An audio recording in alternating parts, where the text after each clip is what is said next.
Fala, povo de Deus! O Catecismo da Igreja Católica tem duas cláusulas sucessivas que fazem parte de um capítulo chamado Castidade e Homossexualidade. Ambas devem ser lidas conjuntamente numa unidade de sentido. O parágrafo 2357 estabelece que os atos homossexuais são contrários à lei natural, por fecharem o ato sexual ao dom da vida. É uma declaração dura, mas vem acompanhada pelo parágrafo 2358, que afirma: os homossexuais devem ser acolhidos com respeito, compaixão e delicadeza, evitando-se todo sinal de discriminação injusta. A homossexualidade não é necessariamente um pecado. Todo pecado implica uma escolha deliberada de algo que a pessoa mesmo entende que é moralmente inadmissível.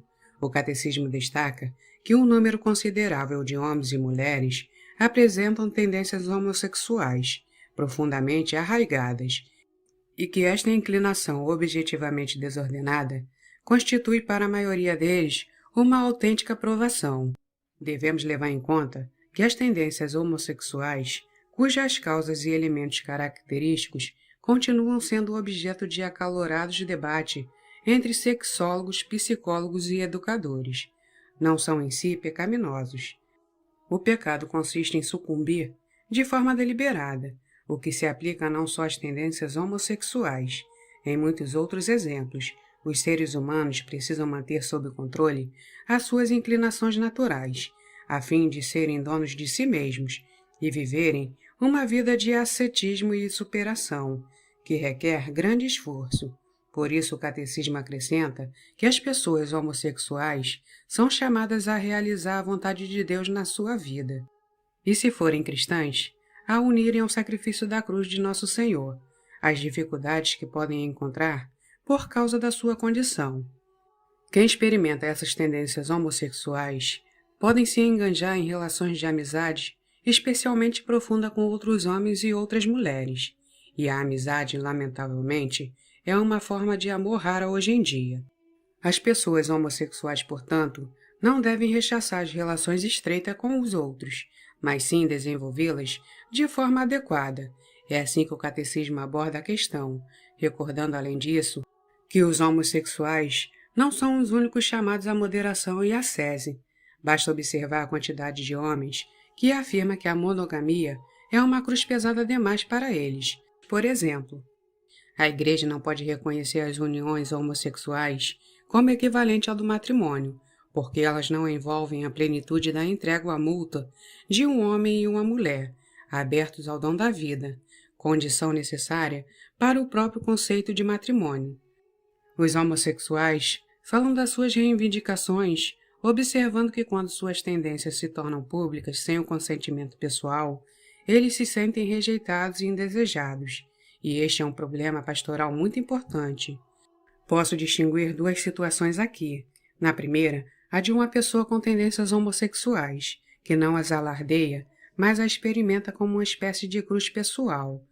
Não temos nenhum motivo para que essa pessoa seja excluída da atividade paroquial. A Igreja aprova a participação de pessoas com tendências homossexuais e afirma que temos que ajudar-nos mutuamente a enfrentar as nossas inclinações e a superar todo tipo de fraqueza. Na segunda situação, se alguém é abertamente homossexual e anuncia um relacionamento com outra pessoa do seu mesmo sexo, esse alguém inabilita a si mesmo como candidato, por exemplo, ao conselho paroquial, já que sua participação poderia sugerir que a Igreja aprova as uniões homossexuais. De todos os modos, essa pessoa deve ser acolhida como participante da comunidade. Atenção pastoral. Se criassem pastorais separadas para os homossexuais, isto poderia ser uma forma de exclusão. Obviamente, estamos falando de pessoas que precisam de companhia, mas não na forma de grupos ou comunidades separadas. Elas devem participar plenamente da vida paroquial, o que hoje é um grande desafio para a atenção pastoral. Devemos acompanhá-las, assim como todos os outros caminham na conversão que a Igreja oferece, com a perspectiva da salvação, e este caminho não é fácil para ninguém. Como os católicos devem tratar as pessoas homossexuais? Conforme o Catecismo, os católicos devem ser respeitosos e nunca negar sua amabilidade, nem abster-se de oferecer sinais de paz. Recordemos que pesa sobre todos nós todo tipo de fraqueza, e que nossa igreja é uma igreja formada por pecadores.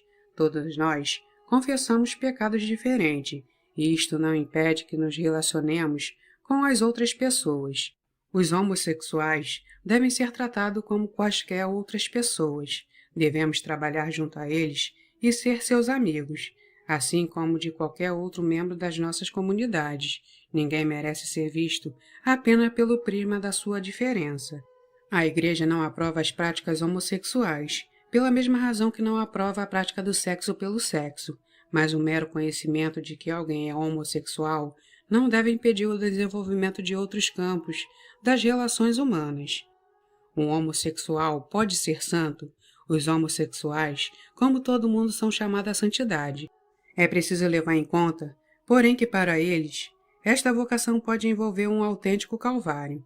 São Paulo teve de carregar uma misteriosa cruz do Senhor, que alguns associam à epilepsia. Ele pediu 3 vezes ao Senhor que o livrasse desse peso, e ele respondeu: a ti basta a minha graça, pois o meu poder se manifesta na fraqueza. Este é o caminho para a santidade, o caminho que cada um de nós é chamado a trilhar.